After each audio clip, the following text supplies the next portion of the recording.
WXVW2. It is going down on a beautiful Saturday morning. This is your boy, Raashaan Myers, 96.1 FM, 1450 AM, Big X Sports Radio on a very iffy Saturday morning, August 1st, 2026. We made it, people.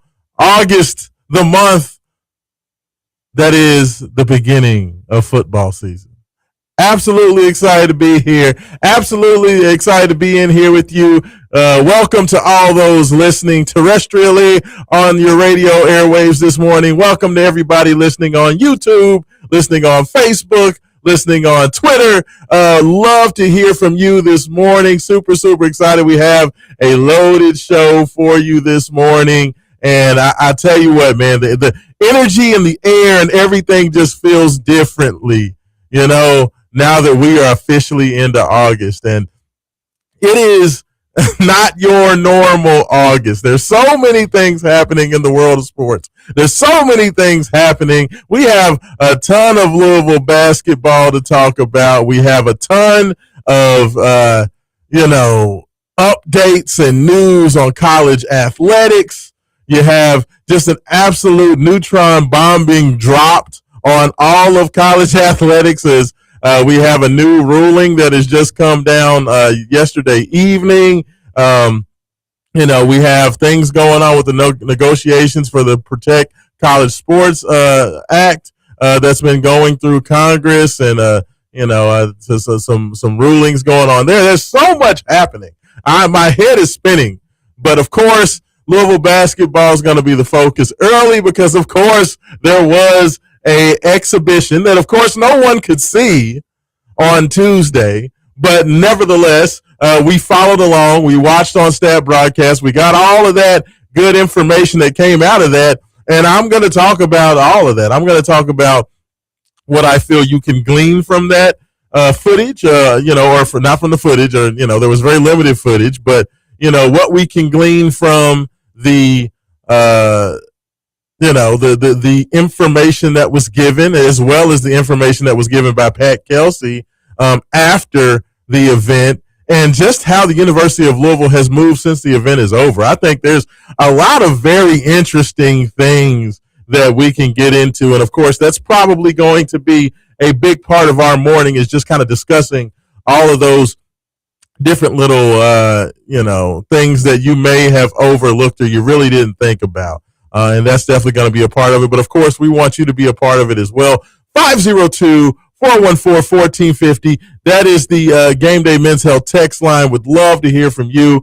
I got the text groove up and rolling. So would love to hear from you, your thoughts on anything this morning, whether it be thoughts on what you heard, or the little tidbits that, the University of Louisville Athletic Department put out for you that you could see in what happened down in the Bahamas. If you have thoughts on that, if you have thoughts on the stats, if you have thoughts on what you thought was going to happen versus what actually happened, I'm here for it all, man. Like, there's just so much to get into with that, and we definitely want you to be a part of it. Of course, if you want to give me a call, phone lines are always open. I know Mike Rutherford doesn't take phone calls, so a lot of times people don't realize that you can actually call in to the station and somebody will answer. That's somebody being me, of course. But if you want to give me a call this morning, 502-384-1450. That is the Call Your Law Office hotline. Would love to hear from you and hear what you have to say about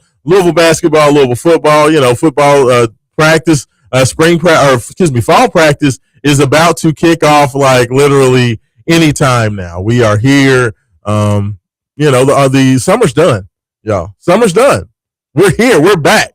So have all those things to react to. The Baltimore Ravens are back in camp. So, of course, is this Lamar Jackson's final big opportunity to make a run and to make this thing happen? It could be. So, there's people talking about that. And, I saw some interesting ratings in terms of, how people are thinking about, they're thinking about the Ravens this year. So, there's just a lot. There's so many things, but we got to start with the basketball because y'all know, I'm a basketball head. So that's always going to fill the thoughts in my head immediately. So let's go ahead. Let's break it down. Let's get into it. And like I said, we will definitely read your texts as they come in as well. 502-414-1450. But let's break it down. So Louisville Cardinals, of course, had their unseen exhibition game on Tuesday. Everybody knows my thoughts on that whole situation and how that went down. I will get into Pat Kelsey's comments after the game and what that tells me after we break down the ins and outs of it. But we will get into that part of it. But just in regards to the game itself, of course, going out there against the Bahamas raw talent, I don't know how much raw talent there is in the Bahamas. There is some talent in the Bahamas. They maybe would have been better off calling them the Bahamas some talent rather than the Bahamas raw talent, because there were a couple guys out there that could hoop. There's basketball players everywhere, y'all, but I don't know if it necessarily rises to the level of raw talent. That might be a bit much. But we do have joining us in studio the architect himself. Y'all know he's always in the that's what I call him on the commercial. The architect himself, Mr. Harrington, join us with his the district T-shirt on this morning. So let me ask you something, Haven. First of all, good morning. Morning, sir. So are you now a Washington Wizards fan? Is it because AJ Dabansa is now a Washington Wizard? Are you supporting the Wizards? Is that what's happening here? No. Okay. So who got you a T-shirt? Did somebody just buy that for you? Because I would not have expected you to go into a store and buy a Wizards, any Wizards gear. Why not? This is just a DC T-shirt, our nation's capital. That is not a DC T-shirt. That is literally the moniker of the Wizards. So now you're a Wizards fan. Okay, first of all, congratulations. The Wizards will always be the Bullets, thanks to Mark Bacon. No, you're a Wizards fan now. Thanks to Mark Bacon, they will forever be and always be the Bullets. That's fair. That's definitely who they are. Especially when you have guys like Javaris Crittenton and Gilbert Arenas around to remind you. That's right. The Washington Bullets. Wow. A name that never should have gone away. I mean, they thought they were doing the politically correct thing while they still had the Washington Redskins right across the street for however long before they finally relented. But, I digress. So, I was listening to you talk about the greatness that was the Bahamian, was it raw talent? The raw talent. And they were raw. Like, they were raw. They were guys who weren't, I'm not going to say they didn't have talent, but they're like the name says, they're raw talent. They should have been Bahamas some talent. Yeah, and I know people were excited to read the box scores of the game and almost a 50-point win and our great 3-point shooting, which kind of took people by surprise, and all this other stuff. But I'm just like, you're playing the Bahamian version of Athletes in Action, maybe. Like, I don't even think they rise to the level of Athletes in Action. So, like, how much can you really glean from playing like a JV squad? Well, and you know what, Haven Harrington? I am so glad you asked that, because that is exactly where, this conversation was going to go. Like, and that's what I want to talk about, because people talk about, just the pure numbers, and, for the most part, these guys were, of course, well overrated. There was a couple of good players. The young man, Dominique Bridgewater, for the Bahamas team, he's a pretty good player. He's a top level player in the French league over in EuroLeague. Really good player. He led that team in scoring. So he's a capable player. 26 years old. I think he was averaging about 17 points per game over there in EuroLeague. So, good player there. And they apparently had this young man, Colby, who is a class of 2029, 5-star prospect or something. So they had, had a couple of, actually talented players on that team. Now, the rest of the guys, I don't really, have any idea, but it was pretty much what you would expect, right? Like a Louisville versus Bahamas team, where Louisville, It's a much more talented team, much deeper team. But you at least had enough guys that would at least give the Cards a bit of a workout for, a half of a half. And I think that's basically what they got. The first 10 minutes of the first half and, maybe the first, 5 to 8 minutes of the second half. The Bahamian team at least made them have to work. And I think that's what you want. Worth all the secrecy? Absolutely not. That's the question. Like, was it worth? I mean, because Pat Kelsey came out and pretty much said that he's the reason that they didn't have this on TV. It wasn't televised. They were just working the gym. They kept everything under wraps. Yes. So you couldn't see how they were working the high-low, whatever they were doing. And you got just bits and pictures of the team and, little video here and there, warm-ups. They both almost wearing the same color jerseys, so it's almost kind of hard to tell the team apart between who was who. Yeah. And, it's like, was it worth it? Because my thing is, yes, I know you're trying to keep this in-house. You're trying to work on, your new offense, your new defense, your bigger lineup, your bruisier lineup and whatever. But, in the first couple of games anyway, every coach is going to see what you have. And within 6 or 7 games, folks are going to kind of know who you are and who you're not. Yeah. So it's like what does it really matter? Yes. Well, I want to get into. I definitely want to get into. And you're that scrimmaging point. a bunch of bums. It's like how much can you really? How much can you really glean? All right. You know what? And let's go ahead and jump into that. I'll get into the player centric aspect of it after that. But since you brought it up, and that's what everybody. But it's wants true. to focus on. But it's true. It's like how much can you really learn about your team? How much can another coach and everybody else really learn about your team when you're playing guys that may come in third in the dirt bowl? Yeah. You know what I'm saying? It's like how much can you really glean from your team? How much are you really, really going to learn? How much, information can you give to other coaches that use against you that they won't be able to figure out within the first 5 or 6 games of the season? Yeah, it's like all your film is out there. Because it's basketball. At the end of the day, it's 5-on-5. There's not that much nuance to basketball to where you're going to be able to just come out and it's going to take any team more than a game or two to figure out who the key players are, what your rotation is, and what you're looking to do. It's basketball. And honestly, like when you look at it, it's not just that, but when you look at I understand what you're trying to do with the secrecy, man. On the surface, I get it, but at the end, it just makes no sense because every team, every school, because of NIL, because of the portal, every school is turning over 80% of the roster anyway. So every year you're going against a brand new teams. Yeah. So every team is almost starting over from scratch.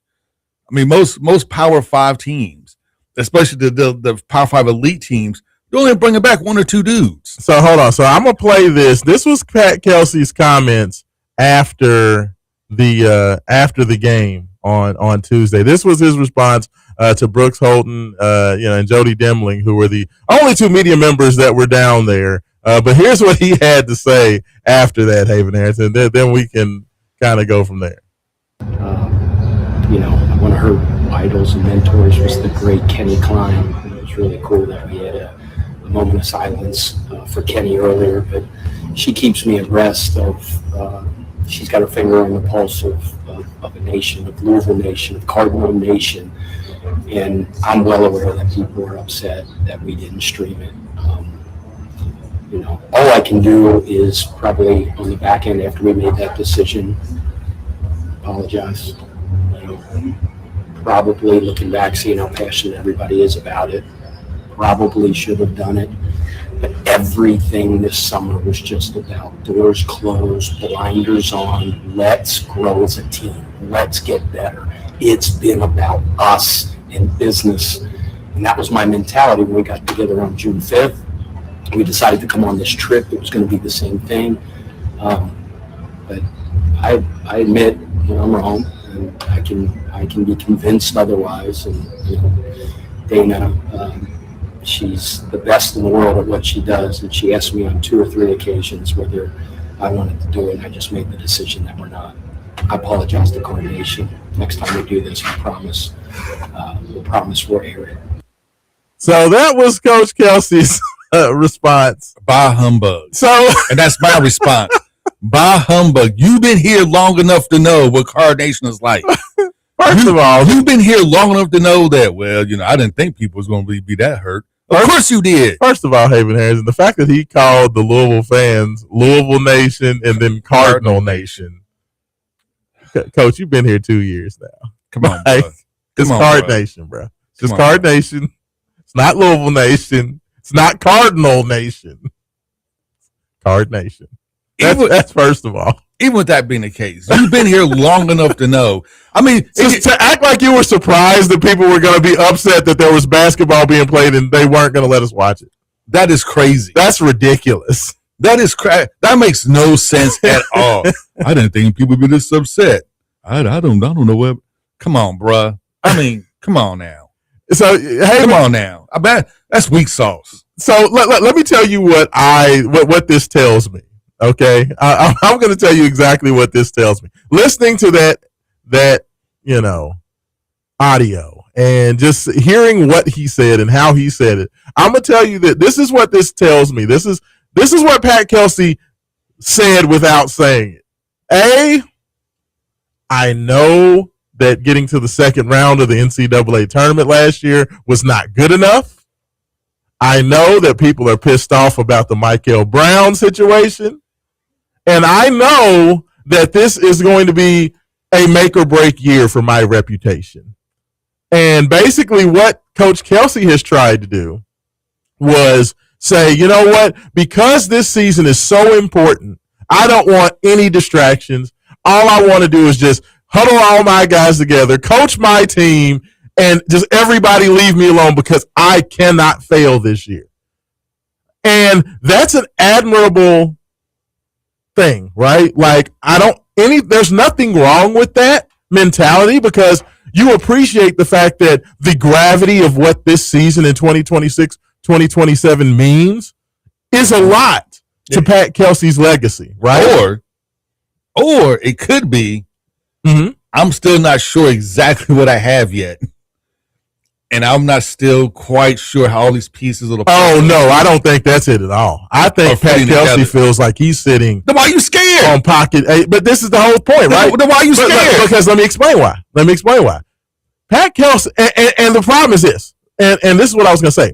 That's an admirable thing that you want to focus. You want to make sure you don't screw this up. You understand how important this is. But the problem is that would be fine if you were still at the College of Charleston, that you want to huddle in, you want to just circle the wagons and just get ready for the fall. That's fine if you're at College of Charleston, because at the end of the day, the Charleston fans, they don't care about basketball the way Louisville fans care.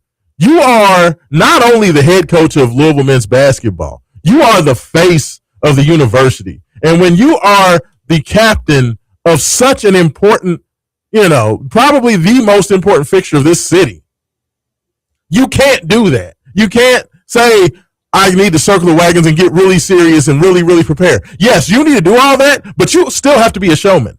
And you still have to go out there and put a product out there. And anytime there's an opportunity for any sort of public engagement, you have to do that. That's part of the reason you get paid what you get paid. That's part of the reason that Louisville can charge the ticket prices that they charge and the donorship fees that they can charge, is because this is what is expected, this is what is demanded, and this is what is required of the position. So to me, Pat Kelsey absolutely only did this whole foreign trip, Haven Harrington, for those 10 extra practices and the unlimited practice time that comes with going on a foreign trip. So Pat Kelsey wanted all of the good that comes out of that, but he didn't want to deal with any of the public part of it, right? Like, he wanted to take a public scrimmage because of the extra practice it gave him, but he really didn't want to share anything. And you can't do that if you're the head coach of the University of Louisville.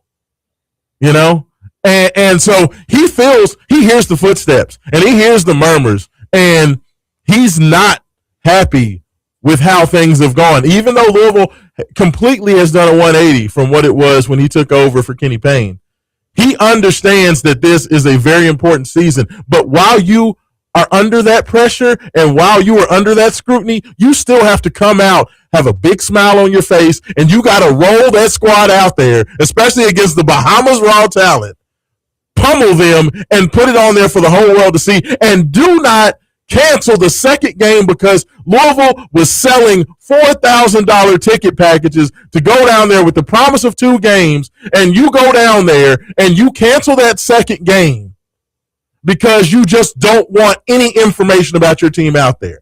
That was very weak. That was just a terrible misstep, and it's ridiculous. It's crazy. But I understand. It's crazy. It's ridiculous. Scared money don't make money. Yeah. Scared money don't make money. And this is just weak sauce. I mean, it is. This is just straight weak sauce, and it makes your job, in the end, it makes your job harder. And that's going to be the issue, because people are going to like, man, if he's hiding everybody, I mean, you got that Lamborghini in the garage. Yeah. What's the point of keeping it in the garage? You got to pull that joker out every chance you get and ride it around town. I mean, with the top down. I mean, but it's like, he's winning by 50, but he canceled a second game. Like what does that mean? That just caused all sorts of doubts and people in and then the whole point, even that they said the reason that they canceled the second game is because of they didn't have enough available players because they have a couple of guys out with injury. Dude, the shoulder surgery that Carter Knox, the knee surgery for Carter Knox and shoulder surgery for Obenekisi happened in like February. You already knew these guys were out.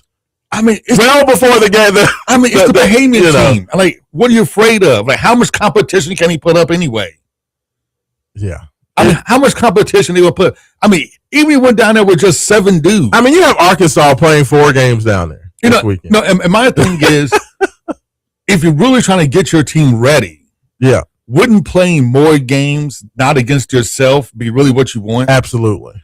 And especially if you have, I mean, like even if it only took like 7 dudes, you spent all that money to fly down to the Bahamas, yeah, for 1 game, yeah.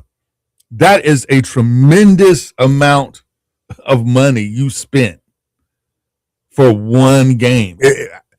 For the athletic department, it's already stretched thin anyway. That makes no financial sense. You want to get the most bang for your buck.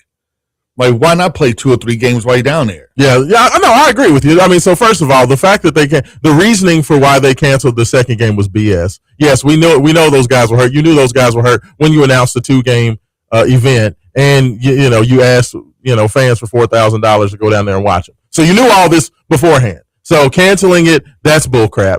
And secondly, the fact that U of L said, well, we were going to broadcast the game, but financially just didn't make any sense. That was bullcrap as well, because Flow Sports, which was the group that's televising all the other schools' events, they were willing to do everything in terms of broadcasting the games for free. But the problem was they said that the Louisville people weren't going to get any kickbacks off of it. So because Louisville wasn't going to get any kickbacks from Flow Sports, they just decided they weren't going to do it. But all that, once again, was just an excuse for the fact that Pat Kelsey does not want anybody to see his team. And like you said, Haven Harrington, the silliest thing about that is after about 3 games, you're going to have all the data and information about Louisville basketball. Which anyway, that's out there. And it won't matter. So what was the point of that? In a 40-game season, at most, Louisville's going to play 40 games to see if they make it all the way to the title game. So in a 40-game season, what difference does those first 3 games make? None. And the other thing is, it's like your fan base needs to learn who the team is. Yes. And with all new players, except for 2, nobody knows what these guys, unless you're like a super basketball nerd, you really don't know what these guys look like. Yeah. You know what I'm saying? You barely know their names. It's going to take you at least about 4 or 5 games to kind of realize who's who. I mean, Louisville fans want that. They want it. They want it. It just makes this just seems like a big, colossal misstep. And And honestly, I think this just puts more pressure on Pat Kelsey because if you're hiding it because you have such a great team and you feel that you need to hide them away until that very first game of the season, then you better win. That's better win because it'd be different. Like if we could watch the games, break it down. It's like, you know what, we thought we had a big inside presence, but these guys maybe not the talent that we thought they were. He may have to grow into his talent. You can kind of you can start making those comparisons. So when the season happens, and you can see, you know what, we did see that, but we just didn't really pay attention to it. Okay, I see what's going on here. You don't have that anymore. Now it's like you better start, burning the barn from jump. Because people see that, you got the number one transfer portal class, you got the number one center. That I want to see him. Yeah, I'm going to see him.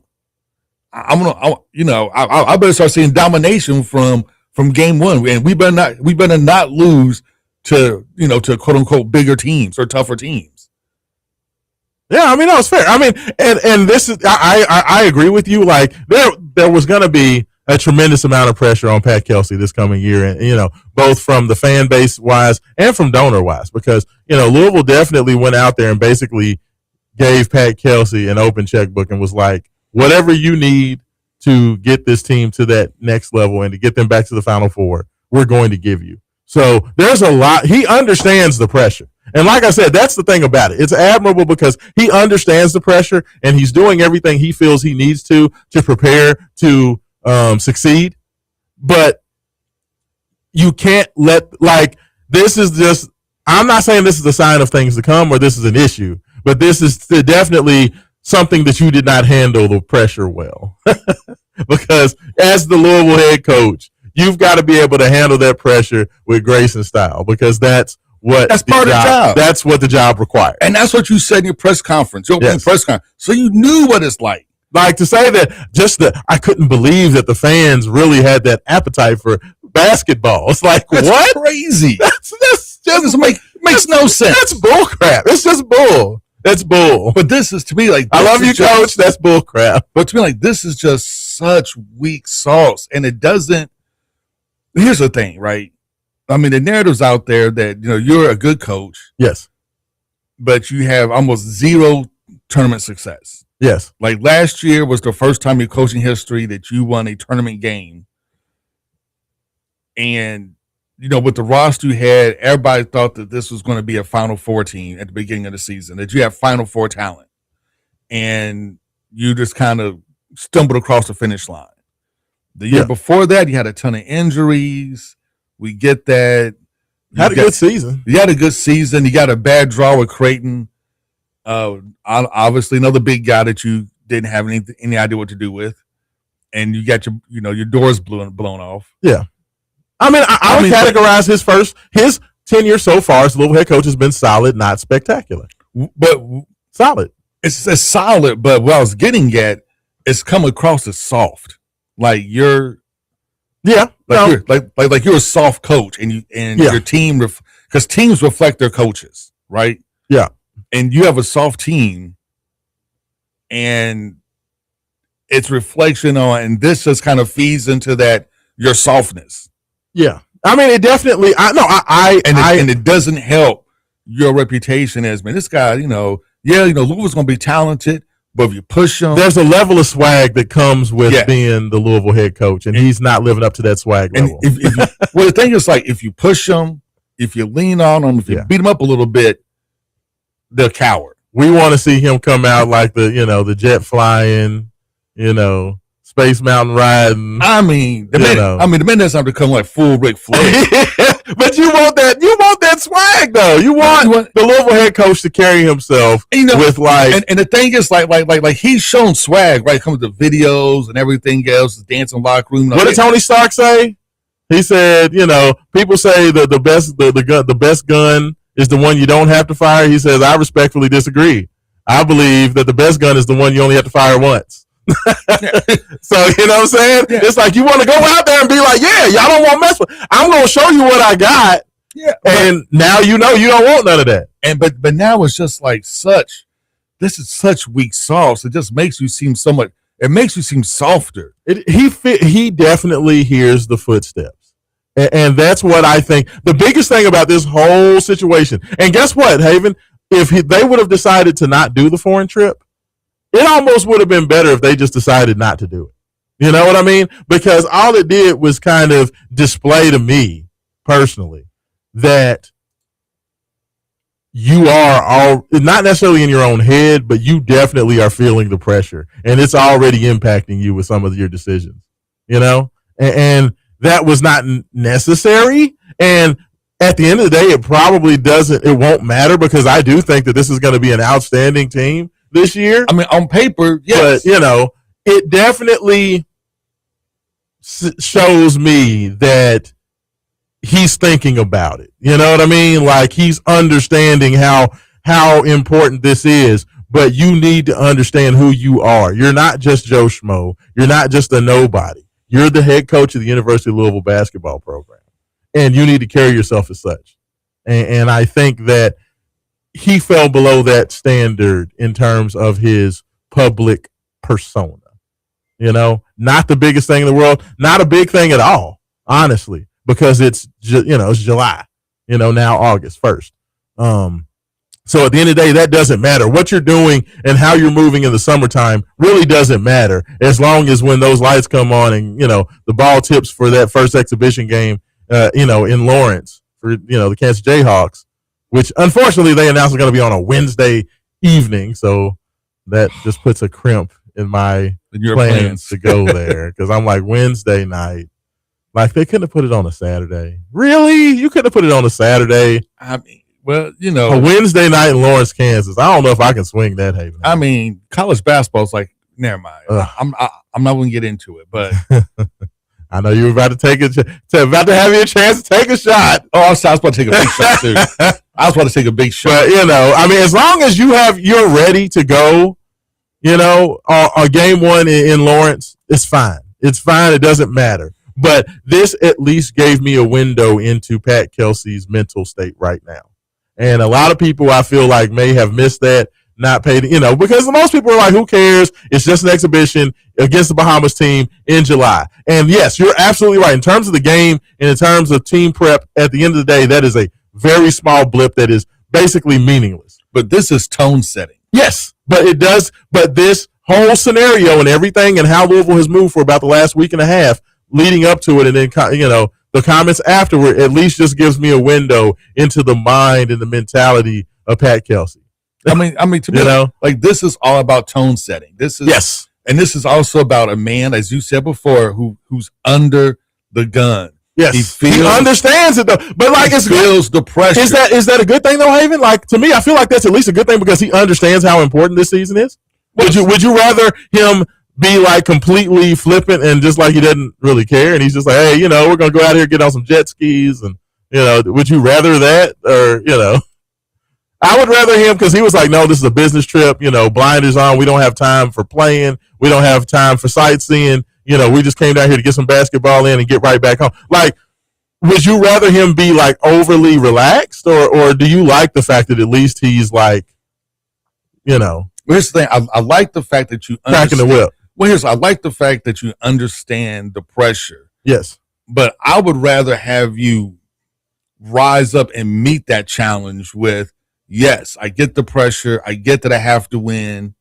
I know this is a make or break year, but you know what? I went on the off season. They gave me all the money I needed. I got the coaching staff I needed. Here I come. Look at this. Yeah. No, that's fair. Absolutely. I agree. I would have that type of bravado than, I'm going to keep it all to myself. I'm going to scurry away. I'm going to hide what I have here. And then when we get to Lawrence, Kansas, you're going to see what I really have. But then you still really won't see what you really have because it's just exhibition game. So you never know exactly like what they're, you know what I'm saying? Like what they're doing. Because we've seen some exhibition games last year where it's like, oh my God, these guys look dominant. Yeah. And then it comes out that no, they were just like not playing like their full team, or they were just like they just wanted to focus on this aspect of their squad and not really, Yeah. No, that's fair. Everything. So even the exhibition game, you still don't know exactly what your team. Yeah, I mean, especially considering you had a potential starter in Carter Knox not playing, and you had your number one center, Obenekizi, still dealing, recovering from shoulder surgery. So, yeah. And with that, and even when they play, you may not, maybe one of those things like, you know what, I really want to focus on this, this aspect of our game. Like I want to focus on driving and doing this, getting buckets, being more physical. But the season starts. Yes, it may be like, okay, now we focused on that. Now we're going to go back to what we really want to do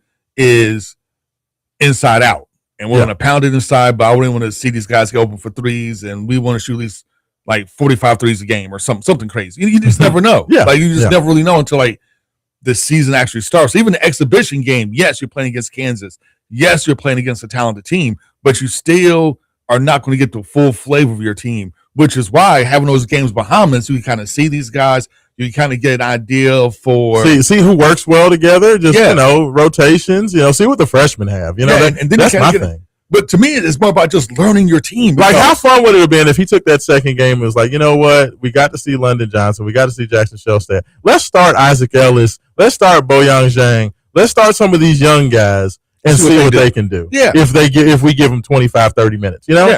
Why not have fun with it? But more importantly, your fan base learns your team. Yes. Because right now, let's be honest. Unless you're who's a basketball nerd. Of course. Honestly, like most guys have no idea what these guys even look like. Yeah. You know what I'm saying? Yeah. They don't know what they play like. Like we've heard Boyan Zane is like a great player. And everybody's like, man, Cardinal Nation, once you give him time to play and he kind of gets in the system, you're going to be surprised. Yeah, but being afraid against playing Bahamas raw talent back-to-back nights is kind of... It's weak. That's what super weak sauce. It is. But I tell you what, we are definitely late for our first break. Let's go ahead. Let's hit the break, Haven Harrington. On the other side, you asked the question, what can you really take out of this? There are a couple of takeaways that I feel like give me some good feelings rolling into the fall as we get prepared. But you are listening to Wake Up 502, 96.1 FM, 1450 AM, and we'll be right back on the Big X.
And welcome back in 96.1 FM, 1450 AM. Big X Sports Radio. Raashaan Myers, Haven Harrington, taking care of you this morning, talking all things Louisville athletics as well as all the wonderful things going on in the world of sports. Haven Harrington, I just got to say, man, shout out to everybody. The coverage of, reading the box score, the live box score, as things were happening on Tuesday was very entertaining. I work my You're 9 to 5. My 9 to 5, and I took off after at noon, so I could follow along and just watch everything as things got going at 2. And the state of Louisville guys, man, Ryan Keeling and Alan Thomas, shout out to them. They did a great job. It was very entertaining. I didn't watch them live when they were broadcasting during the game, but I went back and watched the video because they streamed it live on X. And I just went back and just watched them do it as they went through and just the kind of the conversations. And it's just wild that, U of L put everybody through the paces, but kudos to them. Kudos to Ethan Moore. He was on 93.9 doing it as well, kind of live broadcasting. And I just love, there are very few places in the country, Haven Harrington, that's going to take the time to read, plays as they come across stat broadcast. You know what I mean? And just literally did it live. So just shout out to everybody. Shout out to State of Lou. It was awesome. I enjoyed it. So I just wanted to shout them out. But before the break, you asked the question of, what really can we take out of this game outside of those interesting comments by Pat Kelsey? And, the answer to me is, I feel like in terms of your starters, in terms of the guys that are going to be your game in and game out guys, I feel like what they're going to give you. I feel like guys like, like Flory Badunga. Are you surprised, Haven Harrington, that Flory goes out there and gives you, 18 points, 10 boards, 6 blocks, a bunch of assists, 4 assists. He's an All-American. Like, I know that Kentucky people have been on this whole tirade of saying that Flory Badunga is a 6'7" center. Like, dude, he's a first-team All-American. He's going to be that. Louisville has that. And the fact that Louisville basketball is going to have the first-team All-American center, that's wild because I don't know how many times that's happened in the history of the program. Maybe like twice, maybe. I can think of maybe Purvis and Felton Spencer. Go ahead, Samaki Walker. You did have Samaki Walker, who would have been right there, but it's been very, very rare. So the fact that, Louisville has an All-American in their starting lineup is amazing. Like anytime you have one of those guys, you're going to have a shot to win every game that you step on the court, period. Like that's just the end of the day.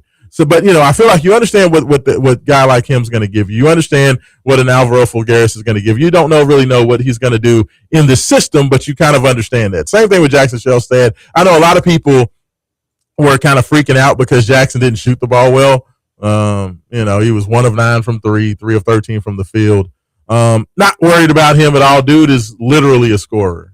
That's what he does. That's what he did at Oregon. That's who he is as a player. So the fact that he's not shooting, like to me, if he would have just, if he would have come out in this game and had 6 or 7 turnovers and those types of things, that would worry me. But, only had 2 turnovers in the game, still shaking off, coming back from the wrist surgery and everything else. So I'm not worried about the starters for the most part. What I was interested in, Haven, is seeing the guys who either A, have never played, how those guys would respond, or guys that are your deep roster guys, right? Like your depth pieces. Because for some of these guys, the questions were, how would these guys be ready for action? Would these guys fit? Can they play? And the returns for those types of players, I thought all those guys had really good days. Like first and foremost, Haven Harrington, I'm going to tell you something. London Johnson can play basketball. Like that was a guy who, if you remember, the talk was last year, because of course London Johnson came at midseason last year, transferred in from the G League. He was one of the first G League guys to announce he was going back to college. And you remember while London was here, there was conversations about him possibly joining the team and playing to help kind of back up the point guard spot because, you had Michael Brown who was dealing with injuries, and maybe London could come in and give Louisville some life. And ultimately that didn't happen. And it feels like after that happened, people really started to doubt whether London Johnson could play at this level, whether he was going to be an impact player. Is he going to be can he even play basketball? Because he decided he wasn't going to play for Louisville last year. And all of the conversations that I have heard coming up, leading up to the game in the Bahamas on this past Tuesday, was that London Johnson had been playing really well and that he had been holding his own and he was playing as one of the best players on the court. And he was announced with the starters, in the game on Tuesday night, which I feel is a very positive. That's a positive sign that not only were the murmurs that he's playing well, but that's kind of confirmation that he's been playing well. But then he comes out in the game and played really well. 4-6 from the field, 2 of 3 from 3, 7 rebounds. That's solid. That's very solid. On the boards, being aggressive, getting to the free throw line, shot 6 free throws, second most free throw attempts on the game. Kind of lived up to that reputation. People said that, he's a guy who's very aggressive, getting to the basket, very physical guard. The biggest thing he needs to work on is 3-point shot. Well, he showed the ability to be a physical guard, getting to the free throw line 6 times, and he hit 2 of 3 from 3. So for me, that debut of London Johnson is basically confirmation that the guy has had a very strong offseason.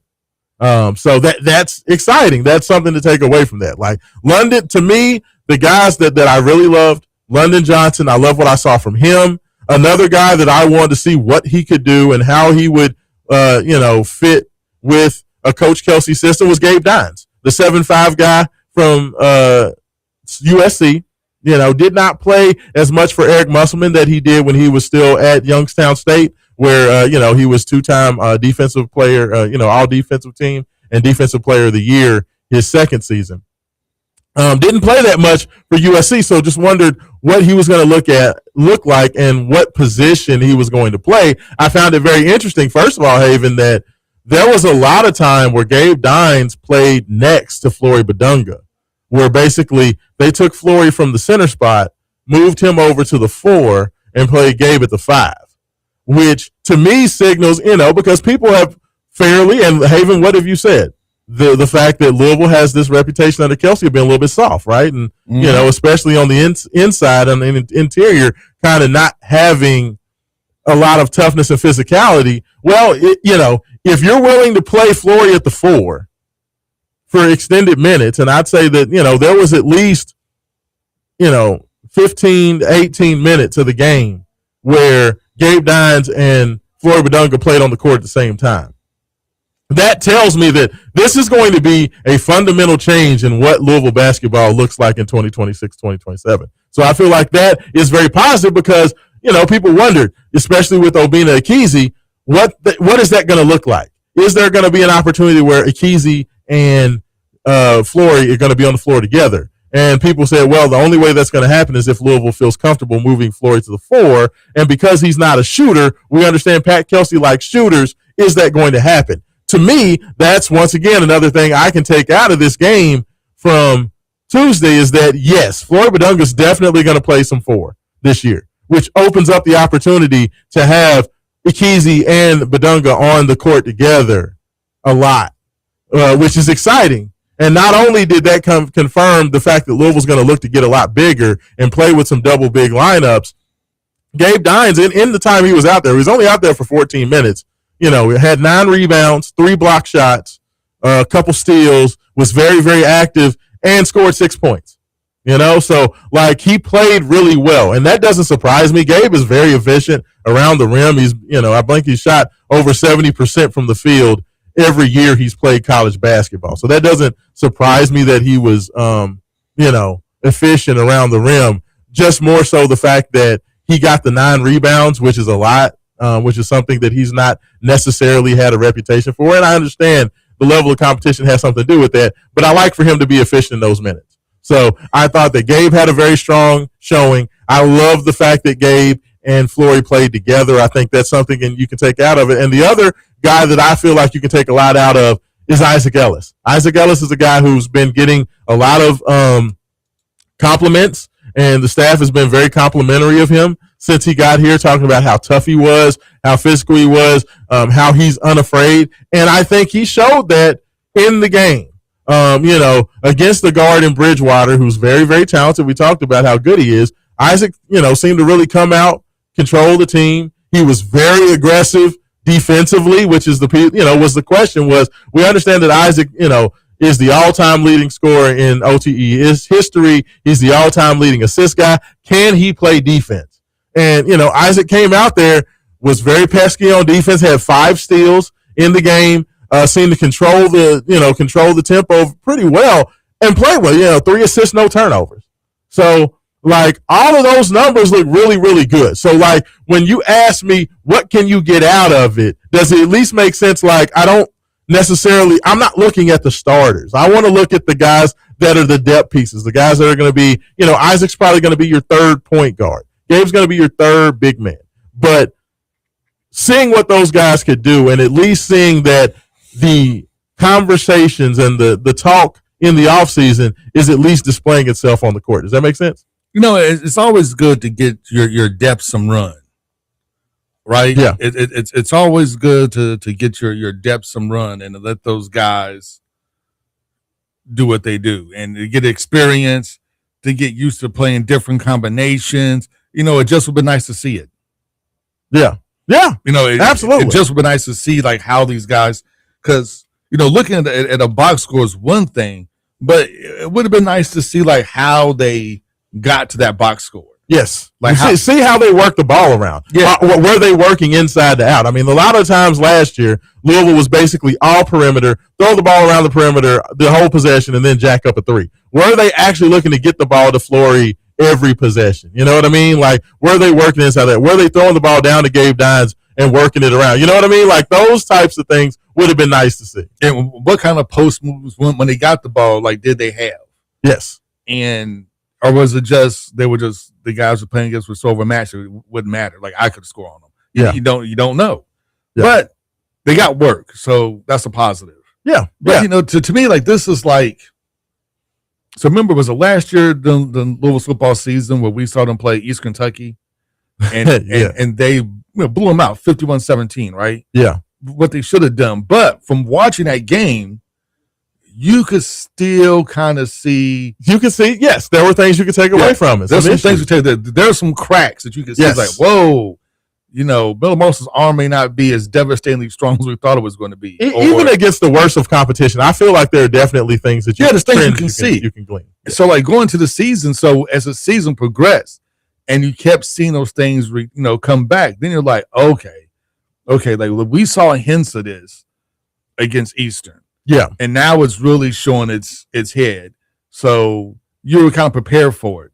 Once again, with all the weak sauce and being soft and being afraid to show what you got, come the season, you're going to kind of start taking people by surprise.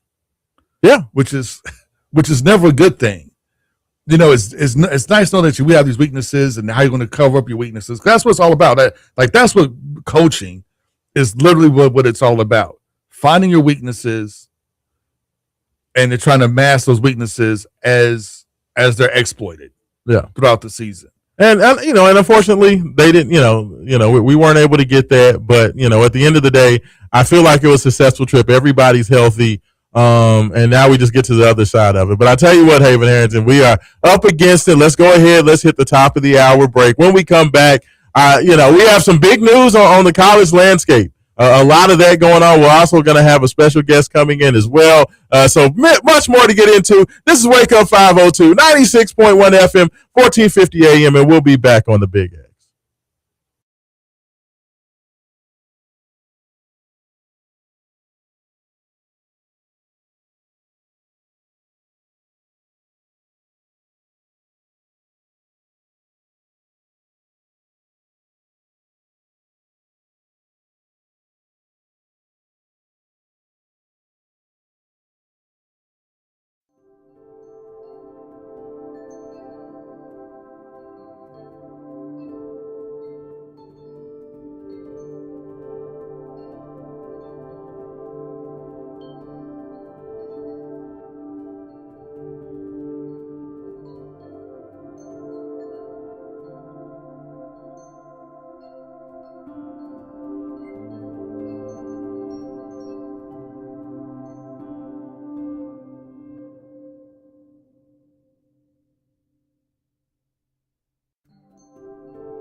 502. Raashaan Myers, Haven Harrington, taking care of you this morning. A little bit of You Got the Touch coming back off the break. Haven Harrington was giving me some wonderful news. Wonderful. In the break, so I got very, very excited to hear that. And of course, anybody a child of a certain age, of a certain era, knows exactly where that song's coming from. I mean, like, we can share the news. I mean, it's no big deal because September 17th, they're going to re-release Transformers the movie, the animated one from 1986. It's going to be re-released, and they teased on a trailer that there may be like an added scene or two. I love it. I love it. I'm excited. I mean, if anybody who's seen, like, I know, like, the younger generation likes Michael Bay's take on Transformers, but nothing beats the original 86, like, heavy metal influenced theme, like the high energy of, like, the original Transformers from 86. Absolutely. No, 1,000%. I mean, that was one of the defining moments of my childhood. It was both wonderful and horrifying all at the same time. Like the amount of carnage in the first in the first like 45 minutes of that movie is insane. First 10 minutes of the movie, like just watching all of your heroes die horrible deaths right in front of your face as a 8-year-old, 9-year-old child was something that I will never forget. But I am also very excited for that. Now, let me ask you, Haven, did you enjoy the Transformers 1 that came out a couple years ago? I did. My daughter and I watched that again just like a couple days ago. And this is her first time seeing Transformers 1. Oh, okay. And okay. She loved it. I thought it was a great movie. I thought it did a very good job of, it was a kid's movie, but I thought it did a very good job of explaining, like, the comic book origins of Prime and Megatron, how that whole thing kind of went down. Yeah. I thought it was really good. I thought it was really good. I thought it was really well done. Well, good. I thought it was excellent. I thought it was very well, I thought it was very, very well done. And it did, because, you told me actually a lot of the lore of, the origins of Megatron and Optimus, which I didn't know. We on our long road trips to Tallahassee or Clemson, we talk about all types of things. You all think that the radio show's good. Well, let me tell you something. The car rides are hilarious. Yes. So we get into all kinds of conversations, and you kind of told me the origins of where Prime and Optimus came from, and then to see Transformers 1 basically just put out there and lay out the story that you had told me, it was really awesome to see. So yeah, it was really cool. So I'm excited about that. So we had to pay a little homage to the OG, to the OGs, to the, like I said, the most wonderful, horrifying experience of my whole childhood. Like, just to think back, 86 was just a rough year, man. You had Transformers and you had the Challenger crash. Like, both of those things happened within like 2 or 3 months of one another. Like, that was whew. As a 8-9-year-old Haven Harrington, I had some very dark times. Hey, but you know what? 3 years later, in '89, you probably had the greatest year in hip hop history. So fair. That's fair. Right around the corner. Just give it some time, and things always get better. But I tell you what's also going to get better. We're going to get to your text 502-414-1450, as well as your messages on YouTube and Facebook. We got messages coming in on X. We got messages coming in on YouTube. So let's go ahead get to those first, just because we've been running our mouths about this Louisville basketball team, and then I want to ask Haven Harrington about some of these things that have been announced with the college landscape. But first, Q checking in first this morning. So what's up, Q? He texted us at 9:02. I love it. He was ready this morning. Said, good morning, fellas. He says, all this chaos in the NCAA, and we still haven't hung our banner up. Yeah, I mean, people are just getting new life. Players are playing that are out of eligibility, and guys playing 12 years out of college. We got everybody's making money. Like, at what point does Louisville's banner? Just hang it. Who cares? Yeah. Just hang it. The NCAA is not even going to be around soon. So, like, what does it matter? Yeah, like, literally, like, who cares? Let's see. We got Anthony Eason checking in on YouTube. So what's going on, Anthony?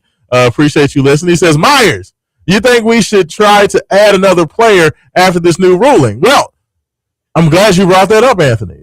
So just as an FYI, it was announced last night that there was some judge, Charlotte such and such. I don't even know what her last name was, but Judge Charlotte, let's just call her that, made the decision that she was going to rule that all athletes from the class of 2022 are now eligible for a fifth year. So, of course, as you know, they ruled that college athletes. It was Charlotte Sweeney is the lady's name. Starting in 2026, 2027, the NCAA ruled that you'll have 5 years to play five. So, basically they gave all athletes competing a fifth year of eligibility. Well, there have been a lot of players from this past season that have been whining and crying and going and getting injunctions all around the country to try to lobby for their eligibility. Well, this judge said, bump it. Instead of me just working on behalf of one or two players, I'm just going to make the whole talent pool for all sports open for all seniors that just left that were, from the class of 2022. So basically guys who were true seniors who had only played 4 years. Guys and girls, excuse me. So this isn't just for basketball, y'all. This is for football, women's basketball. I don't care if you're talking about rowing or skeet shooting or whatever sports are out there. You name it, if you were a senior and you've only played 4 years, you now have a fifth year of competition. Haven Harrington. That's just crazy. That's just crazy. And you're doing it a month before the start of most, and you have some sports that have already started or are about to start. Volleyball, I think their first game is in like 17 days. And it's like now you have all these seniors that are now eligible again. Like, that just seems a little bit insane. Does that Haven, what do you think about that? Like, to just drop that news out of the blue. What are teams going to do? Most teams have already prepared and gotten together all their rosters. I mean, school starts in like 2 weeks. What this means is that your big money sports and your big money leagues, if they can find a high level athlete, they're going to go out there and grab them and add them anyway. Who cares? This is like a free agency part 2.5. That's what I would do. Like if I was like a basketball, like if I was a little basketball and I had an extra roster spot open, and all of a sudden I can go now and get seniors from the class of 2022. If I can find me like another 3-point sharpshooter, I'm grabbing them. I mean, it's just crazy. Like, so let me ask you, like, you're the football guy, and I know it's, the trying to keep the roster straight is crazy. Is there anybody who just immediately jumps into your head from the football team from last year that you would love to have back? Is there just anybody who just comes to your mind? I feel like that answer is not going to be Miller Moss. So it's not going to be Miller Moss. Is there anybody that just jumps into? There's one guy that I saw on Twitter that jumped to, that was mentioned, and I think it's a great one. I just wondered if there was anybody just off the top of your head that you thought of. Who was the guy that was mentioned? D'Angelo Hutchinson. Oh, yeah. I would love to have an extra year of Hutch out there. D'Angelo Hutchinson was a baller. He was kind of your hybrid safety, played both free and strong safety for the Cards last year. Was an absolute demon. So, but here's the thing, though, right? You have to grab somebody that doesn't have like a realistic shot of playing in NFL or making any type of money. If you're looking for football players, that you can. I mean, but honestly, wouldn't it be easier to find a football player than a basketball player? Like any of the guys that were actually really good, you would think they're either already playing for some team or have contracts with teams in Europe, or you're on an NBA team and heading to fall camp trying to make a roster. Well, it depends. Like if you can offer them more money what they're making the pros, they'll come. I guess, yeah. I mean, that's the thing I wonder. Like, so, like, for the hardest thing, like the NFL, the hardest thing be guys who have got either drafted or have made a team. Well, you may fall camp. Like Hutchinson's a perfect example. So, like, Hutch, I don't know if he made it into a fall camp, but let's just say D'Angelo Hudson was like he didn't have a guaranteed spot, but he was in the Steelers fall camp, so he's going to be going through the preseason, NFL preseason for the next 3 or 4 weeks. Like, what do you do in that situation? You know what I mean? Like, I mean, that's hard because one, how much money left over does Louisville have to offer? Because and they have drop dates for college. College players have to enroll. Enrollment dates are like literally right around the corner. Well, they actually, and that's the other thing too. Like with these guys, especially guys playing 6-7 years, do they have to take like even a full load? They may have to take like one underwater basketball class, and that's and they may not. I mean, that's fair. You could maybe be in NFL camp and just enroll for like classes and just take an online class. Yeah, but the thing is though, that's wild. See, here's the hard part. Yeah, it's like. So you made the practice squad, or you didn't make the practice squad, but you made camp. So it's no guarantee you're gonna make the team. You're just in camp. So do you take that risk that you come back and play for another year? Yes, it could, maybe increase your status for next year, or you could get hurt and you just lost everything. Yeah, I mean, it's like for me, like a guy like Isaac McNeely. Isaac McNeely was not drafted by the Atlanta Hawks, but he played pretty well in their with their summer league team. There's a chance, that he could be invited to camp in October as the Hawks start to ramp up for the season. If you're Isaac McNeely, you definitely jump on the chance to go back to school. Yeah, because you make more money, and you have a better shot at maybe showing what you can do. Yeah. So for a guy like Isaac McNeely, I'd definitely come back. Hutchinson, football's harder because there's only so many places that you can go play. Yeah. But you know what? This may be a chance maybe to grab some of those UFL guys from the Kings. I mean, it's crazy. It's crazy, man. Like, I don't know how this whole thing is going to shake out, but, like, the fact that they dropped this, like, if they would have dropped this news in May. Oh, it would have been completely different. April, It would be completely different. I mean, but now. But still, like I said, doing it this close to the regular season is insanity. I mean, but but now you can go grab maybe one of those guys who played for the UFL. There were top-notch players that are still in the UFL. Yeah. You can maybe go grab some. There's a lot of guys you can probably second-tier guys that that haven't made a team but were still pretty good college players. I mean that is going to be wide open. No, that's fair. I mean, and to me, I was interesting. I was looking at it. There was a guy, the best wager, who dropped just kind of an idea of some of the players that would be out there that were undrafted free agents in basketball. And when you look up and down this list, there's a lot of all conference, players, of course, that were seniors this past year that now all of a sudden could possibly be back, in the mix. And it's insane. Guys like Kylan Boswell, who was a standout for Illinois, Toby Awaka, standout for Arizona. You talk about, of course, Braden Smith, all-time leading everything in the Big Ten. Could he come back and play another year? They're just talking about all these, and I don't like. It's just complete chaos for college athletics. It's complete chaos. I mean, college athletics is pros without guardrails. It's unbelievable. It's just pro sports without guardrails. My brain can't even comprehend all of this stuff, and even they can't get the guardrails together. That's the sad part. It's just the NCAA, because the NCAA was willfully ignorant and just decided to just not do anything, and just basically allow NIL to roll in with no rules, and to allow these eligibility situations to just roll in without making any sort of ruling. It's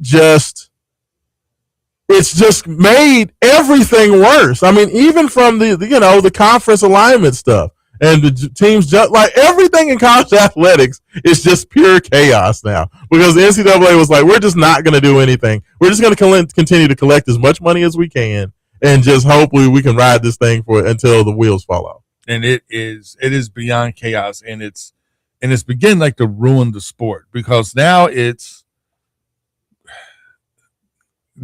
come down to everybody trying to either join the SEC or the Big Ten. Louisville has a player on their basketball team that's making more money than LeBron James this year. That's crazy. I mean, but you just look at it, and it's like, the whole conference alignment issue. It's like everybody's trying to join the SEC or the Big Ten. Yes. Because if you're not a member of the SEC or the Big Ten, once money comes back down again, you're probably going to be left out. Mm-hmm. And there's going to be the Big Two and everybody else. Well, and it's like ruining the sport. What made college football and college basketball as well was like it was a very regional sport, right? Yes. And you had you had built-in rivals, and your rivals either were in-state or it's a next state over. Now you have conferences spanning from one coast to the other coast. You're losing, your rivalries. Your non-Olympic sports financially no longer make sense because it doesn't make sense for the rowing team in Piscataway, New Jersey, at Rutgers to fly all the way across country to row against USC because the amount of money is just financially doesn't make sense for a non-revenue sport, and it's just killing college athletics. Well, I mean, and that's why, and this is very topical because, the Protect College Sports Act has been going through. We know that, we talked about it several weeks ago, how the University of Louisville was assisting in drawing up this legislation to try to save college athletics that would basically try to balance the field out, because we've just continued to see this continued inequity where basically the SEC and the Big Ten, for those who can see me on X or YouTube, are way up here, and I'm holding my hand way, way up high, and everybody else is down here by the desk, okay? And we've seen this continued inequity, and of course University of Louisville brought out this impassioned penning this letter basically to Congress a while back saying that like college athletics is not going to continue to exist if this continues. So basically this Protects College Sports Act is, for the better terms, creating a salary cap, right, for college athletics. So the spending would be capped to where teams could only spend X number of dollars, and it would be a hard cap. It would be something where you would only be able to spend so much for your full athletic program. From the way I'm understanding it, from some of the reporting from Ross Dellinger, basically has said that, right now the spending right now for college universities is about $21 million over all sports programs. Basically, that cap would double to around 43 mil. But that would be a hard cap, and they basically have tried to include documentation and legislation where there would be penalties for teams trying to circumvent that, a la the Los Angeles Clippers and Kawhi Leonard's salary. But, trying to talk about rules against trying to circumvent the cap and all that stuff, because basically they're negotiating this. Of course, every other league has already put their backing behind it. But, of course, the Big Ten and the SEC were the two holdouts because they hold all the power. So, of course, that's gonna, for them to be able to come to the table, they're still going to have to figure out a way to have as much of an advantage as they can. And there's been a lot of conversation with it, but the big news that happened late yesterday evening was the fact that the Big Ten presidents and chancellors have now voted to support the College Act. So that means that the SEC stands alone as the only conference that has not put their support towards this bill. So, I would think, Haven, and you are much more abreast in the whole dealings with politics and all that stuff. To me, this feels like this puts a lot of pressure on the SEC to go along to get along. Well, here's the issue that SEC's having, and one of the reasons they're kind of reluctant to do this sort of thing, and that's because of the myth of the SEC, right? SEC's always tout themselves as the greatest football conference of all time. They have more champions, college football. The regular season means way more than anybody else. They're the best, greatest conference until the playoffs start, and things kind of even it up. And then you find out that the Big Ten and the ACC have more playoff wins than SEC teams. But I digress. Actually, the Big Ten has all the championships. Kind of crazy how things changed after Saban retired, huh? I mean, the Big Tens have all the championships, and SEC has zero since the playoffs started. Yeah. So it's that. Yeah. Well, once things evened up, everything changed. But SEC doesn't want to give away some of what they perceive advantages. Able to pay guys and move money around because some of the things we talk about in this big bill and the Protect College Sports Act is one, allowing an athletic salary cap of more than $40 million across all sports. Mm-hmm. Preventing schools and or companies considered associate entities from front-loading NIL revenue sharing deals before players of high school. So what that means is, okay, we got this $40 million salary cap once they get into school. So before they enroll in school, let's give them all the money now. Yeah. So it doesn't count against the salary cap. Yeah. So SEC really doesn't want that one. Yeah. Letting the NCAA or another association impose stricter tampering rules. That's also a big one as well. Yeah. I think that's I think they call it that. If I'm not mistaken, that's like the Lane Kiffin rule, to where they're also going to make it so you can't poach coaches. Yeah. That are in the middle of a playoff run. That's interesting. Which should definitely happen. Barring any entity, i.e., like a private equity firm, from merging or acquiring power conference media rights to create a new conference of its own. Protecting conferences that decline to participate in media rights pooling from being sued.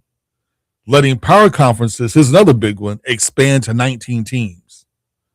So this is a bone to the Big Ten, to SEC, basically so they can pull the only 3 teams left.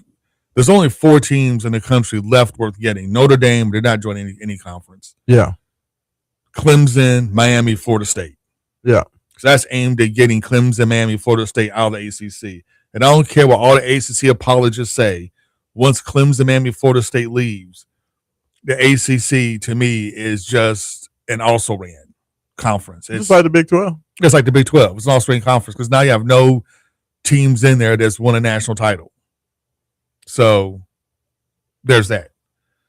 Schools that made a certain amount of money, wherever that limit is required to uphold a certain number of women's athletic sports roster spots open. I like that. So you have to keep some Olympic sports and some women's sports.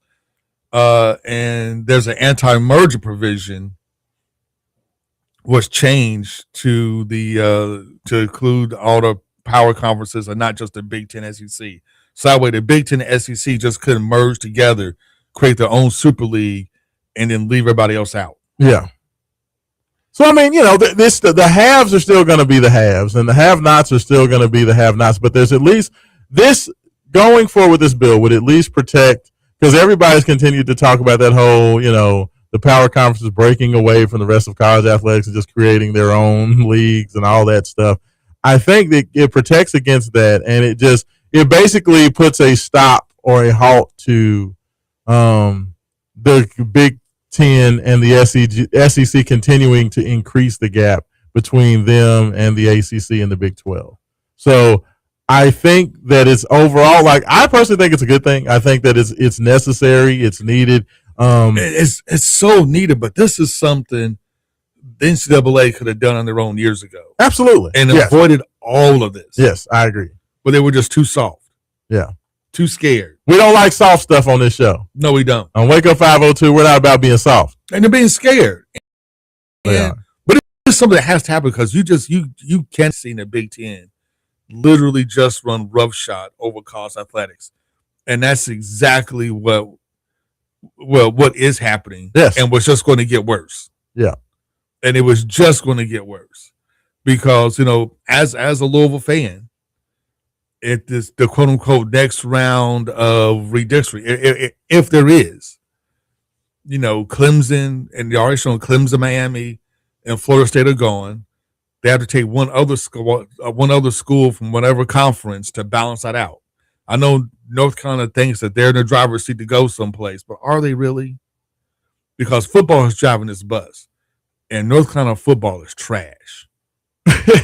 Yes, fair.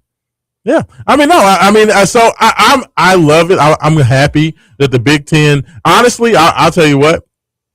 I love the fact that the Big Ten finally got on this side of it, and the fact that the SEC is having to be drugged to the finish line. I like that because the Big Ten has shown that, as much as I hate the Big Ten, I mean, in a playoff era, they have shown that they are legitimately the big dog. Yeah, yeah. That they are. You know, the narrative has always been the SEC is better than Big Ten. The Big Ten is okay, but they have nowhere near the depth. They have nowhere near even the top end talent SEC.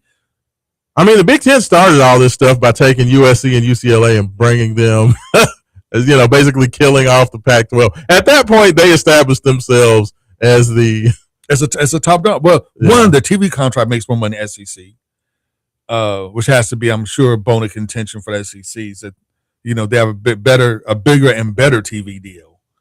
Even after adding Texas and Oklahoma, they still have a better TV deal. But in the playoff era, I mean, the Big Ten has been unstoppable. Yeah, no, they've literally been unstoppable. And SEC, shout out Kurt Signetti. And SEC has been very stoppable. Yeah. No, it's fair, but it's something to continue to monitor. It's very interesting. It's going to be a very wild August. This August is going to see how this turns upside down. These collegiate rosters. I just want to see how much carnage there, because I have seen a million tweets this morning of this player's jumping in the transfer portal. This player, guys like Donovan Dent. Donovan's first team All-American. I mean, but this is why Louisville's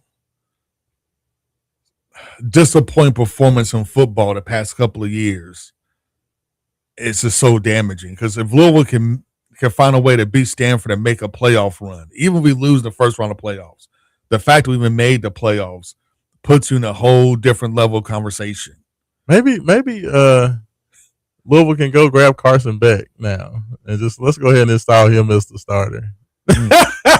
Miami already paid all that money to Darian Minson, so let's just go ahead and snag Carson Beck back. How about that? One more year. I'm just saying. But I'm just saying, I mean, that's like Louisville's disappointing run and not making, the playoffs when they had a chance to. These things kind of come back to bite you. And it's biting us this season. That's why Louisville's not ranked as high as I think they should be in the preseason polls. So I think, and you can't be upset at them. No, that's fair. That's 100% fair. But I tell you what, let's go ahead. Let's get this last break, Haven Hands. We got more texts and tweets and things coming in. So we're going to get to those on the other side. 502-414-1450. That is the Game Day Men's Health text line. Would love to hear from you, as well as on X and on Facebook and on YouTube, wherever you're watching the show. Would love to hear from you. This is Raashaan Myers of Haven Hands, and we'll be back with Wake Up 502.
back. Last segment of the show. Wake up 502, 96.1 FM, 1450 AM, Big X Sports Radio. And of course, you guys know that is to play homage to the latest edition of Spider-Man, just dropped in theaters Thursday evening. Spider-Man, brand new day. I have not had the opportunity to check this out as of yet. Y'all know I'm a humongous Marvel fan, so I will be rectifying that shortly. But Haven Harrington, I'm going to tell you right now. Yes, sir. If you want to go watch this movie, man, you better get your tickets. Like, it may be even too late to get them now for this weekend, to be honest with you. That's wild. Because it is probably sold out everywhere. And so you may be able to find maybe like one ticket, but like if you want to go like with 2 or 3 people and you guys want to sit together, yeah, that may be a no-go for this weekend. You may have to wait till like sometime during the week in order to do that. I would suggest like the Great Escape in in Jeffersonville. They had some seats open that you could sit together and multiple seats. So you may want to try that, or you may want to go like early, like the early shows, like around 12, 11, 2, 3, 1, and catch it that way. Yeah. Because after 5 o'clock, no. I mean, it's not going to happen. So let me ask, Haven, you've already got the opportunity. You were one of the early birds to check it out. So without, spoiling anything, just of all the Spider-Man movie, we know we got the Sam Raimi original trio, then of course you have the 2 Amazing Spider-Man movies. With Garfield. With Andrew Garfield. And then you had, of course, these latest installments with Tom Holland. He's already got an original trio, and now this is his 4th movie. So now officially he has the most Spider-Man movies as an original Spider-Man. So what'd you think of it? It's really good. Like it's really good. Rotten Tomatoes gave it 96. Yeah, it's on Rotten Tomatoes. So the expert of this is my daughter because she's a Spider-Man aficionado. Okay, and this is her favorite of all the Tom Hollands. This is her favorite Spider-Man. Really? Yeah.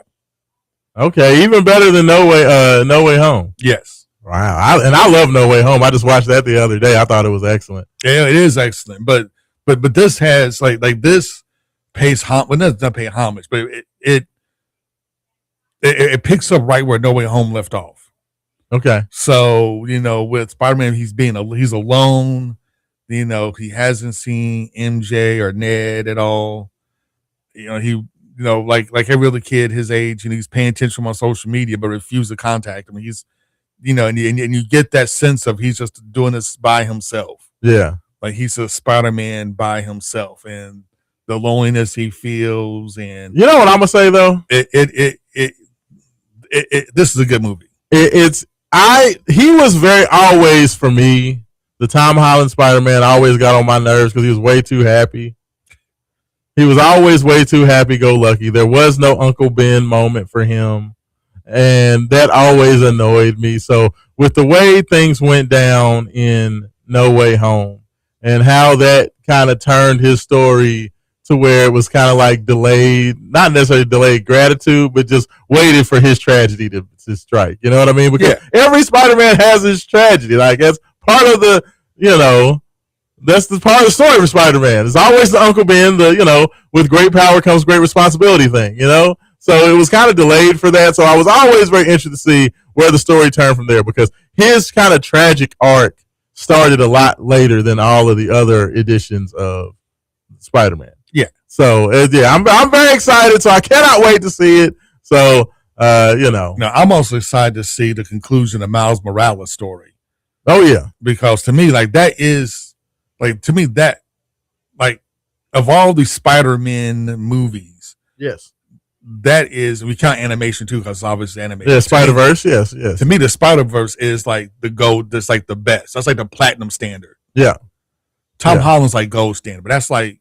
I have enjoyed the Spider-Verse. That's Enter the Spider-Verse and Beyond the Spider-Verse and now Across the Spider-Verse. That's like platinum standard right there. And they've said that Miles Morales is going to make his debut in the MCU. So I'm excited.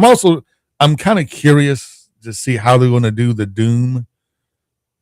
With Robert Downey Jr. playing Dr. Doom. I'm just kind of curious how they're going to retcon that, and I'm sure it's going to be something with they splintered the multiverse. Yes. And blah. I've always hated the multiverse concept. It just makes it just. I love the multiverse concept because with the multiverse concept, you can bring in Sam Raimi's Spider-Man, and you can bring in Andrew Garfield from another universe. I love that because it brings all those old movies back and those old actors back. Well, see, that's true. And that you can do. What I don't like about it is it leaves you with like alternate Earth history. So which alternate Earth are you on, and which heroes come from which alternate Earth? And it just brings a level of confusion. It does. And complexity that really doesn't need to be there, or that it's really hard to surmise in a 2.5 hour, probably Doomsday, a 3 hour movie. Yeah, I mean, that's fair, but it also allows you to bring back old characters, which of course we know in comic books, like nobody ever stays dead.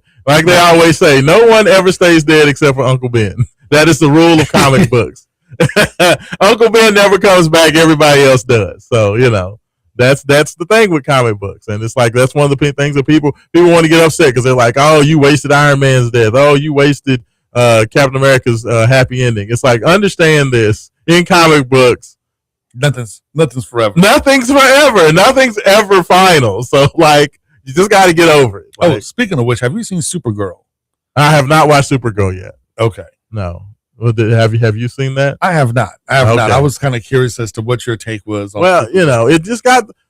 I have not had taken the opportunity. I was lukewarm on Superman, so I have not been in a rush to see Supergirl. But I will definitely go check that out for sure. As well as He-Man, which dropped, Masters of the Universe dropped on Prime, so I want to check that out as well. I did see Masters of the Universe on Prime. Okay. You know what? It was pretty good. It was actually better than I thought it was going to be. Okay. Because He-Man hasn't really translated to movies like too well. It's terrible. Yeah. You can go ahead and say it was terrible. I mean, Dolph Lundgren and big hair. That was the Dolph Lundgren one was that was bad. The whole musical note playing thing. Yeah, no. Yeah, that was terrible. But 502-414-1450. That is the Game Day Men's Health text line. Definitely want to address the rest of you guys' text before we get out of here for the day. Texter says, yes, I totally agree with this one. Calipari is playing 4 games with 3 guys out and a nine man in the rotation. And he's playing 4 games. Yes, and that's my whole thing. Like, right, that's what we were talking about earlier with Kelsey. Kelsey's up there saying, well, I didn't want to play a second game because, we are short-handed. But, Arkansas is playing literally 4 games with 3 players out. And not available. And you know why? Because Coach Cal's is going to come out there and be Swaggy Cal and talk about how great his team is. He's like, not only am I going to play my guys, I'm going to let Kenny Payne coach the team. Yeah, I have no respect for the Bahamas team. None. No respect. I'm going to Kenny Payne. He can't coach as well out of a wet paper bag with scissors for his hands. But that's what you do, right? Like when you're a coach of a big time program, that's the way you move. You don't move like a scared little rabbit. And I'm not saying that Kelsey's a scared little rabbit. Everybody, for whatever reason, when I say anything, everybody likes to get on my neck. I mean, I would say this was soft. But it was soft. It was just soft. It just there was not as much confidence as I like to see from my head coach. I want exuding confidence. I want him to come out with sunglasses on, roll the team out there and be like, you know what, I'm just going to let Peyton Seaver coach. I'm going to sit over here, kick my feet up with my boat shoes on, and I'm just going to watch my boys do what they do. Like, that's what you need. That's the type of swag you're supposed to have in the Bahamas. Like, know you're good. Don't hope you're good. Know it. Exactly. All right. 502-414-1450. Texter says, Pat is just a good coach, not great. He is a says he's a Calipari used car salesman. Says Shine Calipari. I don't know. Sheen. Sheen Calipari. Sheen Calipari, man. Sheen. What's that mean? Sheen Calipari. Sheen, man. Like the cheap clothes you buy from China. Oh, okay. Knockoffs. Oh, okay. So he's like the Wish version. No, I mean, look, no. He's first of all, he is absolutely a used car salesman. He's very good at selling the dream. So like that's true. That's how the most underrated aspect of Coach Kelsey. Well, I would say this: he is a good coach. He has gotten every player he's wanted in his 3 years. Just about. I mean, how many players has he not got? I mean, like he's a good coach. He's gotten his players. The next step for him, though, is to see if he can make that transition from good coach to great coach. And I think he's on the way. Like, to me, it took him an extra year for my liking to figure out what wins in terms of what you need to be an elite level team. But I give him that grace because the first year he had to put together a team based on what he could get. The second year, he could actually get what he wanted. So he wanted to see if his style would work, And it wouldn't. And he learned that it didn't. So this is his third year. He's learned what he actually needs to win. And I feel like he put together about the most perfect roster possible. Now, you know what? Some of that ability to put together a very good looking roster goes out the window when now you have all the 2022 players now back into the pool. So your great work putting together this roster gets watered down some, which annoys me a little bit, but what can you do about it? But yeah, I think that he's taking the natural progressions and steps. I would just like for him to have a little bit more confidence and believe in himself. Believe in your greatness, man. Like, grab that bull by the horns and just be like, yeah, I'm the man. You know what I'm saying? Just walk up and just drop that joker on the table and be like, yeah, here's mine. Where's yours? Like, you're a normal coach. That's what you're supposed to do. I just, that just a little bit, I need a little bit more swag from Coach. Texter says, good morning, Wake Up 502. Main event, back to school culture. Says, I was hoping Haven would have his Spider-Man t-shirt on today. Says, I saw the movie yesterday in 3D, and I'll give the movie a 4.5 out of 5. Says, don't want to give out any spoilers, but there is a post-credit scene. So he gives it a 4.5 out of 5. Haven Harrington. It's a very lackluster post-credit scene. You can almost skip it. No, and you know what? I think that's a good rating. I mean, it is really good. It is really good. I hate the fact that the Marvel stumbled for so long because their past couple of Marvel movies actually been pretty good. Like the Thunderbolts, I thought was really good. Well, they've been canceling all their black superheroes, so they were busy doing that. I mean, they just recast the Black Panther. Yeah, but they also cut Blade. Well, actually, they're trying to get Blade back. They got rid of He Who Remains. They canceled Wonder Man. They canceled Wonder Man. Can you believe they canceled Wonder Man? I thought Wonder Man season 1 was pretty good. Wonder Man it's up for like Academy Awards. Like, it doesn't make any sense on why they canceled Wonder Man, like, at all. Like, but I mean, of all the Marvel TV shows to cancel, like Wonder Man would not have been it. It's just not a good look when your 4 major cancellations all have black leads. That's all I'm saying, Haven Harrington. It does not look good. Can you at least agree with me there? Plus, Armor Wars was supposed to be, about. With Riri Williams? No. That's Ironheart. No, yeah. Armor Wars. Armor Wars was supposed to be about War Machine. Okay. And it was supposed to, Don Cheadle was supposed to be the lead in that. And now they're making it an Iron Man reboot instead. They made that decision as well. So, like I said, when your big major changes and adjustments all have to do with black superheroes, that's just not a good look. That's all I'm saying. Like, they can just say that it was just all coincidence, which it probably was, but it still does not look good. There's other things I would cut first. These are the decisions you're making. That's all I'm saying. Texter says, please tell me that La Familia is not about to win the TBT. Well, I mean, they're in the championship game, and the game is in Memorial Coliseum. And you said they were bummed, so they wouldn't. They suck. That team sucks. They can't suck too much in the championship game. Man, let me tell you something. I don't know what Wheaties that Archie Goodwin has been eating, but that brother has been like the combination of LeBron James, Kobe Bryant, Michael Jordan. Like, I don't know what has gotten into Archie Goodwin, but this dude that came out of South America looking like Superman. I'm like, if you were this good, why are you not in the NBA? Like, every game, this dude's averaging like 30 points per game and just nobody can guard him. It's insane how good he's been. But, this just goes back to my theory that there is some hick in the hills of Kentucky that, like, sacrifices chickens to, like, make sure that Kentucky just has players that just play unbelievably. But, like, Archie has just been amazing. Like, it really has been. Like, everybody else has been solid. Like, Morcell has been solid for the La Familia. But, like, it's all about Archie Goodwin. Archie Goodwin's just no one can guard him. So, it is what it is. They're one game away. And this Davis Steel team or whatever their name is, they're a team that's also from Kentucky. That's a Kentucky company or whatever that sponsors that team. So you basically have the UK alumni team versus a Kentucky company-funded TBT squad. I mean, for the championship. This is overglorified rec league basketball. And Pedro Bradshaw, shout out from Bellarmine fame, is kind of one of the stars for this Davis Steel team. So we'll see. We'll see what happens. Hopefully Davis Steel can get it done. I'm definitely anti anything blue and white. So I tell you I tell you there's something you can be for. Yes. And that's Bourbon Barbecue Mayhem, August 28th and 29th. Absolutely. At Bluegrass Harley Davidson. It's going down 2 days, one of the greatest events ever in the state of Kentucky.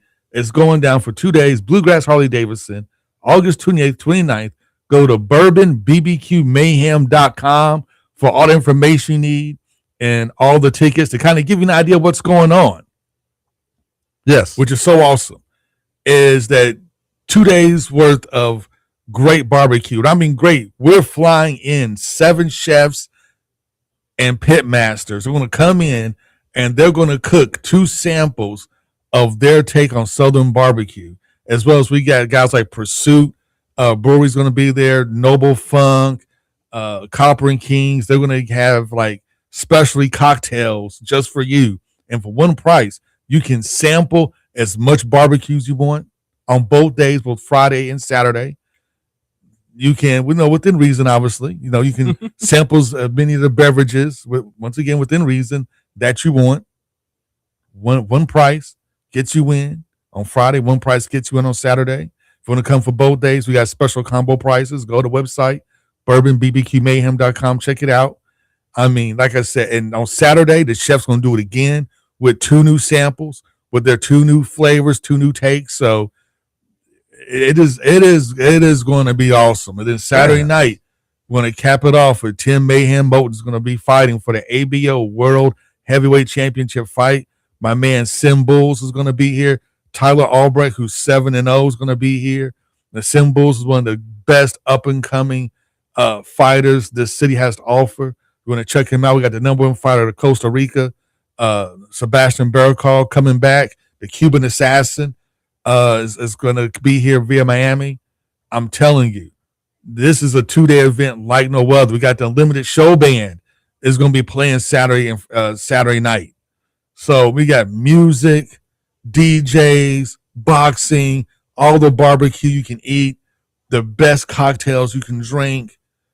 Yeah, it's just phenomenal. It's unbelievable. It's unbelievable. Just go. I'm telling you right now, go to bourbonbbqmayhem.com. Yeah, no, 100%. Make sure you check it out. Check it out. And on top of that, next week, I'm giving away 2 tickets. So tune in next week to this very program. We're giving out 2 tickets. There you go. Look, letting y'all know now, putting you on notice early. So, and the fight's going to be hosted by Gilbert Corsi. And nice. I got a special announcement for our broadcast crew for the pay-per-view next week as well. Okay. Look, Haven Heads are coming out with all the news. Hey, I'm telling you, like last year, we were seen in like 4 or 5 countries in 25 states. So far, the pay-per-view take rates, we've already sold like 400 pay-per-view slots. Wow. In like 8 countries. It's going to be huge. It's going to be huge. Like the first year is always the toughest, and this thing is just going to get bigger from here. Absolutely. This is going to be one of Louisville's signature events. Yeah. And we want you there. We want you there. You have to be there. So I'm telling you, go to bourbonbbqmayhem.com mayhem.com. Check out the info. Get your tickets. I'm going to do something else, too, for you guys. Okay. I'm going to give you 10% off any ticket packages. This includes tables. This includes the 2-day VIP ticket. And the 2-day VIP ticket will get you bourbon and barbecue for both Friday and Saturday night. Okay. With the concert, with the DJ. Plus, it gets you in the fight. Save 10% off by using promo code MAYHEM26. Use promo code MAYHEM26 to save 10% off all the packages. There you go. Haven Harrington. Look at it. He's doing his best Pat Kelsey right there. Says, the salesman du jour. I'm about to grow my hair out so be next Don King. That's hilarious. That's wild. Hey, one last text I wanted to get in before we get out of here. Texter says, Raashaan, I think Pat Kelsey just got Chris Mack, meaning how Chris Mack had the pressure on him and he folded like a cheap suit. This is a make or break season for PK. Yeah, it is. Yeah, I totally agree with you. Hey, I tell you what, thanks so much, everybody, for listening. Thanks so much, Haven Harrington, for joining me this morning. As always, thanks, everybody. We'll be back. This is Wake Up 502 for Raashaan Myers and Haven Harrington, and we're out. Big X Sports Radio.